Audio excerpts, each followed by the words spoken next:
On March 13th, 2026, at a press conference in Tucson, Arizona, Sheriff Chris Nanos made a statement that changed everything about the Nancy Guthrie investigation. 41 days after an 84-year-old woman vanished from her home in Catalina foothills, the man leading the search looked directly into the cameras and said something investigators almost never say this early in a case. "We believe we know why he did this." Not who, why. And in that single sentence, the entire investigation shifted from a desperate search for answers to something far more calculated, far more intentional, and far more terrifying. Because if they know the motive, that means they understand the mind of the person who took Nancy Guthrie. And if they understand his mind, they also understand something else, something Sheriff Nanos would confirm moments later. He could strike again. This is Crime Blackline's archive, and this is the story of how a quiet confidence from law enforcement transformed into a chilling warning that sent shockwaves through Arizona. For 41 days, the investigation into Nancy Guthrie's disappearance had been methodical, professional, and frustratingly opaque. The public knew the basics: an 84-year-old woman gone from her home. No signs of forced entry, no ransom demand, no body. Nothing but questions and the agonizing silence that comes when someone you love simply ceases to exist. But on March 13th, everything changed, because Sheriff Nanos didn't just hint at progress, he revealed something far more significant. The investigators had moved beyond the question of who took Nancy Guthrie. They had answered the question of why. And that answer, whatever it is, has convinced them that the person responsible is still out there, still dangerous, still capable of doing this again. Before we dive deeper into this investigation, make sure you're subscribed to Crime Blackline's archive.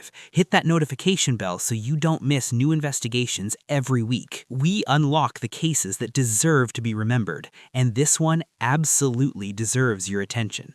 Now, let's go back to where this all began, because understanding Nancy Guthrie's disappearance requires understanding who she was, where she lived, and the night that changed everything. Nancy Guthrie lived in Catalina foothills, one of the most affluent and secure communities in the Tucson metropolitan area.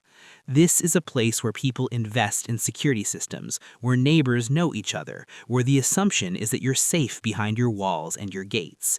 Nancy was 84 years old. She had lived a full life, raised a family, and was in the twilight years of her existence.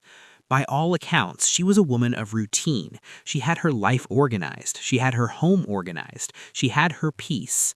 And then, on February 1st, 2026, someone took that away from her. The circumstances of her disappearance were unusual from the very beginning. There were no signs of forced entry, no broken windows, no kicked-in doors, no evidence of struggle inside the home. It was as if Nancy Guthrie had simply vanished. The investigation that followed would become one of the most intensive and perplexing cases in Arizona law enforcement history. Hundreds of investigators, thousands of hours, cadaver dogs, forensic specialists, behavioral analysts, every resource available to find answers. And for 40 days, those answers remained elusive. But then came March 13th, and Sheriff Chris Nanos stood in front of the cameras and revealed that the investigation had crossed a threshold. They believed they knew the motive. Now, this is crucial to understand. In criminal investigation, motive is everything. It's the why behind the what. It's the thread that connects the perpetrator to the crime. If investigators believe they know the motive, it means they've been able to construct a narrative that makes sense of the crime itself. It means they understand what drove someone to take an 84-year-old woman from her home. And that understanding is powerful. It narrows the field. It points towards suspects. It suggests a direction for the investigation that wasn't there before. But here's what makes Sheriff Nanos' statement even more significant. He didn't just reveal that they know the motive. He revealed something darker. He said the perpetrator could absolutely strike again. Those weren't the words of an investigator who was confident they had contained the threat. Those were the words of someone who understood that the person responsible for Nancy Guthrie's disappearance is still out there, still free, still capable of acting on whatever motivation drove him to take her in the first place. This is a man who may have done this before, or who may do it again, and law enforcement knows it. The implications of that statement rippled through the investigation immediately. If the perpetrator could strike again, that meant he wasn't in custody. It meant he wasn't identified. It meant that despite 41 days of investigation, despite knowing the motive, despite having resources that most cases never see, the person responsible for Nancy Guthrie's disappearance remained at large. And that raised a question that haunted everyone involved in the case. If they knew why he did this, why didn't they know who he was? The answer to that question lies in the nature of the investigation itself, because while the public was focused on the search for Nancy Guthrie, law enforcement was conducting a parallel investigation into the person who took her. And that investigation had revealed something troubling. The crime was targeted. It was deliberate. It was planned. This wasn't a random abduction. This wasn't someone who happened to be in the wrong place at the wrong time. Someone chose Nancy Guthrie. Someone knew where she lived. Someone understood her routine.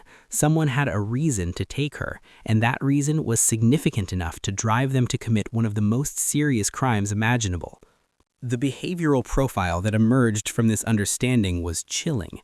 According to Jim Clemente, a retired FBI special agent and behavioral analyst who examined the case, the perpetrator was someone with specific knowledge of Nancy Guthrie or her circumstances. The crime suggested planning, it suggested access, it suggested motivation rooted in something personal, something financial, something that made sense only to the person who committed it. And it suggested that this person, whoever they were, was dangerous enough that law enforcement believed he could do it again. The investigation into the motive had revealed other details as well. Investigators had been reviewing hundreds of thousands of vehicles. They had recovered a Walmart backpack that may not have come from Walmart. They had discovered gloves at a location of significance. They had obtained DNA evidence that, while it did not produce a match in the CODIS database, still provided crucial information about the perpetrator. They had documented the fact that neighbor cameras went dark on the night of Nancy Guthrie's abduction, suggesting either a coordinated effort or a remarkable coincidence. And they had compiled all of this information into a narrative that pointed towards someone specific, someone who had a reason, someone who was still out there. The question that haunted the investigation was not whether they would find the person responsible. Law enforcement had shown remarkable confidence that they would. The question was whether they would find him before he struck again. Because if Sheriff Nanos was right, if the perpetrator could absolutely strike again, then the clock was ticking. Not just for Nancy Guthrie, wherever she was, but for whoever might be next. The investigation had also revealed something about the perpetrator's sophistication. Whoever took Nancy Guthrie had knowledge of security systems. They had knowledge of surveillance. They had the ability to move through a secure neighborhood without being detected. They had the ability to take an 84-year-old woman from her home without leaving obvious signs of struggle. This wasn't someone acting on impulse. This was someone acting with purpose, with planning, with a level of competence that suggested either experience or preparation, or both. And then there was the matter of the motive itself. Sheriff Nanos had revealed that investigators believed they knew why the crime occurred, but he hadn't revealed what that motive was. And that silence was significant. Because if the motive was something obvious, something that would immediately point toward a suspect, Nanos would have said so. The fact that he remained silent about the motive suggested that it was something complex, something that required explanation, something that didn't immediately reveal the identity of the perpetrator, even though it revealed his motivation. The possibilities were numerous. Financial motivation was obvious. Nancy Guthrie had lived in an affluent neighborhood. She was 84 years old, which meant she likely had assets. She likely had a will. She likely had insurance. If the motive was financial, it pointed towards someone with knowledge of her circumstances, someone close to her, someone in her family, someone in her professional circle, someone with access to information about her wealth. But investigators had apparently ruled out the most obvious suspects, because if they had identified a family member or close associate as the perpetrator, they would have made an arrest, and no arrest had been made. Another possibility was revenge. Perhaps Nancy Guthrie had done something, or someone believed she had done something that warranted retaliation. Perhaps there was a grudge. Perhaps there was a perceived wrong that needed to be righted. Perhaps someone believed that taking Nancy Guthrie was justified by something she had done. but that motivation seemed less likely given the sophistication of the crime. Revenge crimes are often impulsive. They're often emotional. They're committed by someone acting out of rage or hurt. But the crime against Nancy Guthrie suggested calculation. It suggested planning. It suggested someone acting with a clear objective in mind. A third possibility was that the motive was something entirely unexpected, something that didn't fit the usual categories, something that only made sense to the perpetrator. And that possibility was perhaps the most troubling, because if the motive was something unusual, something unique to the perpetrator's psychology, then it might be something that law enforcement hadn't encountered before, something that didn't fit established patterns, something that made the perpetrator harder to predict and harder to catch. The investigation had also revealed something about the perpetrator's knowledge of law enforcement procedures. Whoever took Nancy Guthrie had apparently understood how investigations work. They had understood that neighbor cameras might capture evidence. They had apparently taken steps to disable or avoid those cameras. They had understood that DNA evidence might be left at the scene. They had apparently taken precautions to minimize that evidence or to ensure that any DNA found wouldn't match known databases. They had understood that vehicles might be tracked. They had apparently taken steps to avoid detection or to ensure that their vehicle blended in with hundreds of thousands of others. This level of sophistication suggested someone with knowledge of criminal investigation, someone who had studied how crimes are solved, someone who had taken deliberate steps to avoid the usual pitfalls that lead to arrest. And that raised a disturbing question. Was this person's first crime, or had they done this before? Had they taken other women? Had they committed other crimes that law enforcement hadn't connected to Nancy Guthrie's disappearance? The possibility that the perpetrator had a history of violence, a history of abduction, a history of crimes that had gone unsolved or undetected was something that haunted the investigation. Sheriff Nanos' statement on March 13th had been carefully chosen. He had revealed enough to show progress. He had revealed enough to demonstrate that the investigation was moving in a productive direction. But he had revealed nothing that would compromise the investigation itself. He hadn't identified suspects. He hadn't revealed the motive. He hadn't revealed the evidence. He had simply confirmed what investigators believed, that they understood why the crime occurred, that they believed the perpetrator was still at large, and that they believed he was dangerous enough to strike again. The implications of that statement were staggering. If the perpetrator was still at large, then he was still in Arizona. He was still in the Tucson area. He was still living his life, going to work, interacting with people, maintaining the facade of normalcy that allows dangerous people to hide in plain sight.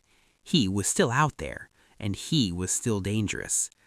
The investigation that had consumed 41 days of intensive effort had revealed enough to convince law enforcement that they understood the crime, but it hadn't revealed enough to allow them to make an arrest. And that gap between understanding and apprehension was the space where Nancy Guthrie remained missing, and where the perpetrator remained free. The public response to Sheriff Nanos' statement was immediate and intense.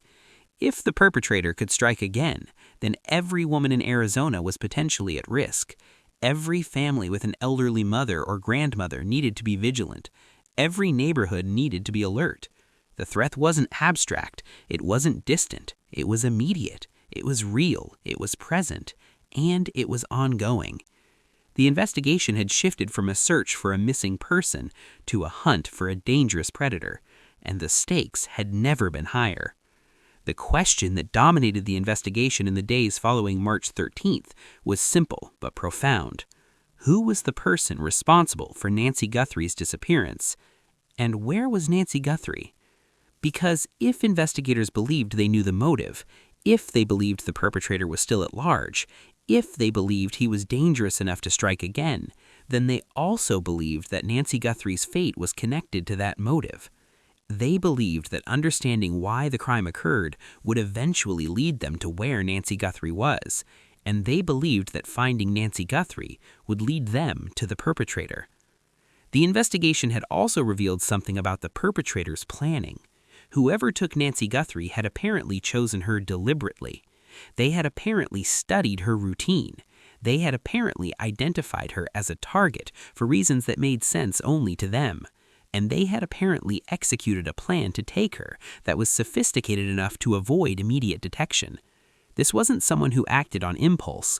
This was someone who had thought about this, someone who had planned this, someone who believed that taking Nancy Guthrie was justified by whatever motivation drove them. And that raised perhaps the most disturbing question of all.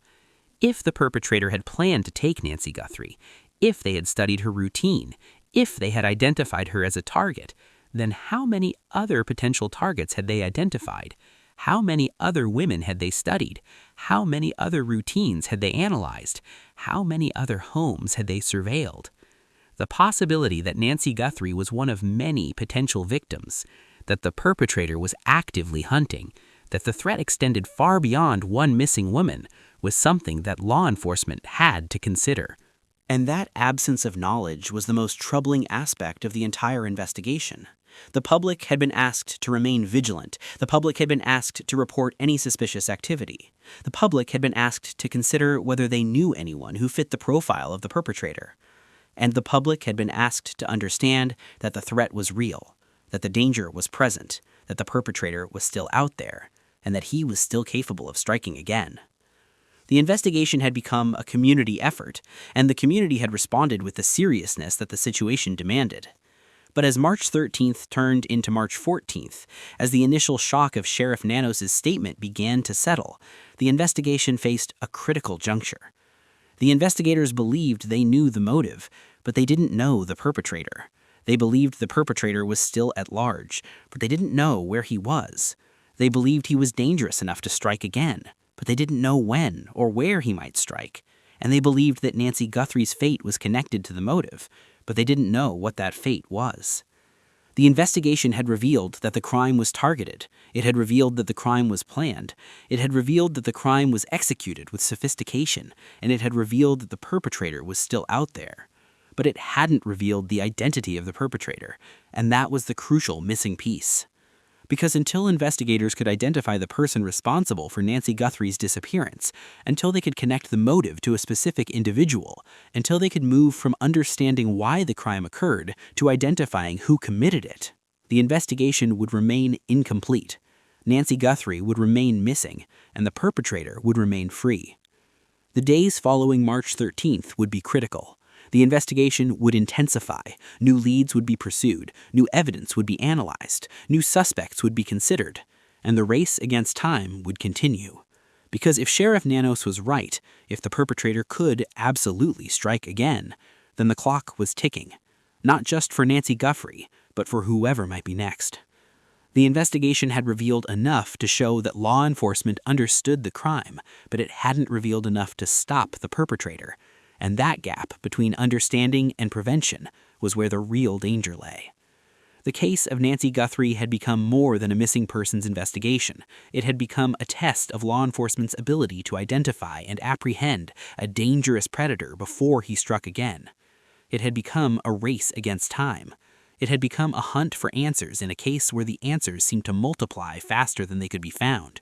And it had become a reminder that even in the age of advanced forensic technology, even with hundreds of investigators working around the clock, even with behavioral analysis and undercover operations and every resource available to law enforcement, some crimes remain unsolved, some perpetrators remain at large, and some victims remain missing.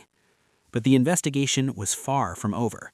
In fact, on March 13, 2026, it had only just begun to reveal its true nature, because the motive that investigators believed they had identified was the key to everything. It was the key to understanding the crime. It was the key to identifying the perpetrator. It was the key to finding Nancy Guthrie. And it was the key to preventing the perpetrator from striking again. The investigation had crossed a threshold, and what came next would determine whether Nancy Guthrie's case would be solved, or whether it would join the countless other cases that remain unsolved.